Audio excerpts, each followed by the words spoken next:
each satisfied, how much additional or like deficiency of particles you have compared to the reference state, and we take an absolute sum. Like in this state, if we calculate this thing, it will come out to be 0.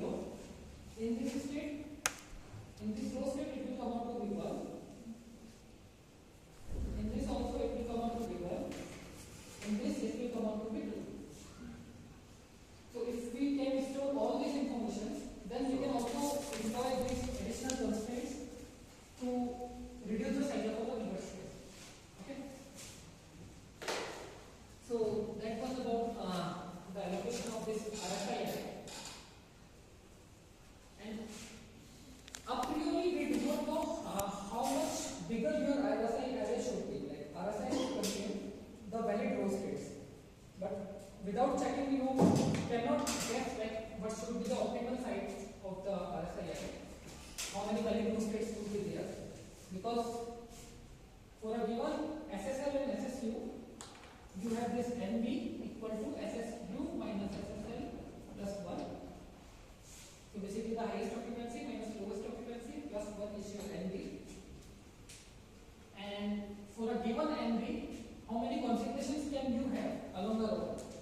You can have NB to the power NK configurations, right?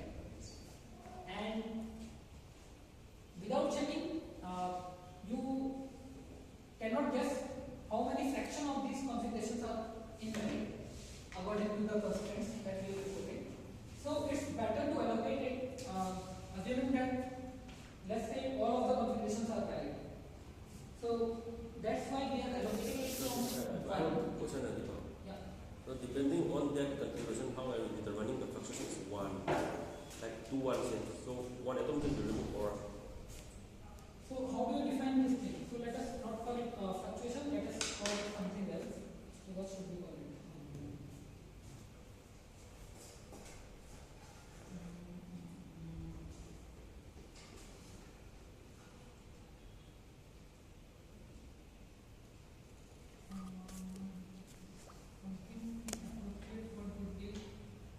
Okay, let us call it fluctuation. Let's say, let us call it N fluctuation. So N fluctuation is like how many extra particle or hole you have on top of your mod state. Okay. So you have a state 2, right? And your reference state is mod state 1. So it cannot be 2 2. So that's the thing, when you are providing NRF and values to NRF and NCF, whatever the